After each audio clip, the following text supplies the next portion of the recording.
તો અવકાશી ક્ષેત્રની અંદર તમે એક નામ યાદ રાખી શકો છો, ઈસરો એ ભારતની સંસ્થા છે. ભારતની સંસ્થામાં તમે અત્યારે એક મિશન યાદ રાખજો, ગગનયાન સ્વમાનવ મિશન છે. બીજું તમે કરંટ અફેરમાં યાદ રાખજો, આદિત્ય L1 સ્વમાનવ મિશન છે. હવે સુરત દાદા સાથે સંકળાયેલું હોય એટલે આદિત્ય L1.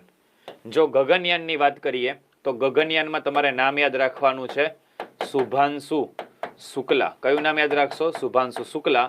આ શુભાંશુ શુક્લા શેનો ભાગ હતા? તો નાસાનું જે મિશન હતું, નાસાનું કયું મિશન હતું?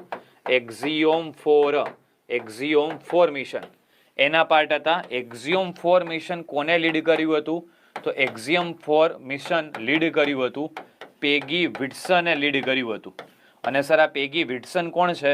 તો પેગી વિટ્સન કે જેનો રેકોર્ડ કોણે તોડેલો છે? જેનો રેકોર્ડ તોડેલો છે સુનીતા વિલિયમ્સે. જેનો રેકોર્ડ કોણે તોડ્યો છે?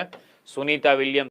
જો તમે પણ આવા ગુણવત્તાયુક્ત લેક્ચર જોવા માંગો છો તો આજે જ અમારી યુટ્યુબ ચેનલને સબસ્ક્રાઈબ કરો અને ઇન્સ્ટાગ્રામ પેજને પણ ફોલો કરો.